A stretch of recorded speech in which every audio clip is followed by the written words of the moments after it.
Welcome, welcome. How is everyone this morning? Good. Yeah. So I wanted to start by telling you about my morning.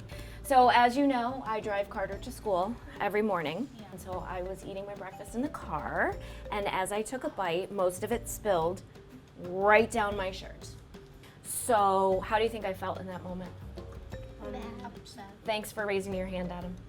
So you saw a typical Open Circle lesson, Open Circle being our social emotional learning curriculum.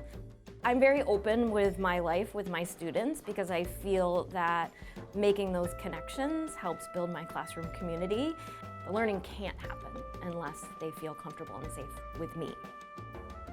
Social emotional learning teaches the skills and attitudes and just the knowledge that not just students, all of us need to be successful in school and college and career, and most importantly, just life in general.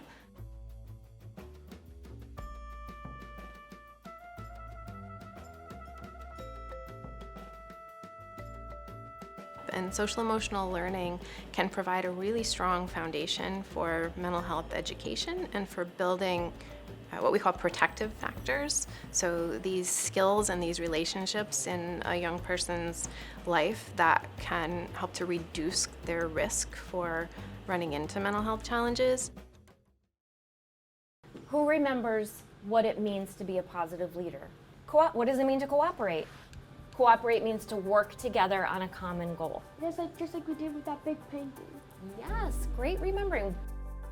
Open Circle looks at some of the intentional skills and capacities involving social emotional learning, and it's a circle format allowing a classroom to get together twice a week. Typically it's Mondays and Fridays to introduce or to review a skill. We check in on all of these other things, like physical things, like if you don't feel well, you go to the doctors and you take your temperature. So we're taking like that pulse of how you arrive today, how you show up, and not every day is going to be an A, and that's okay. And so throughout the day, how do kids support each other, and how do the teachers in your classroom support students through that as well? So I think that's the inroad of the mental health and the wellness piece, is that to be able to check in with each other, you have to have that relationship at the foundation of that. And I think for our teachers, with the pandemic, we talk about mental health a lot more. It's become more of our conversation. And so I think even just that awareness helps, with social emotional learning.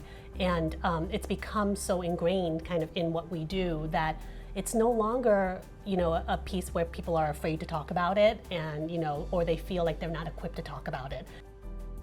How are our differences our assets, and how can we use that to build stronger communities?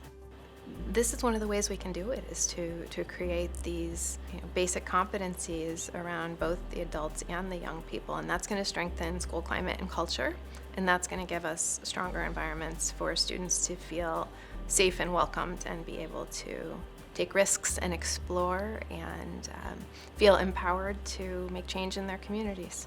Raise your hand if you plan on being a positive leader in some way, shape, or form today.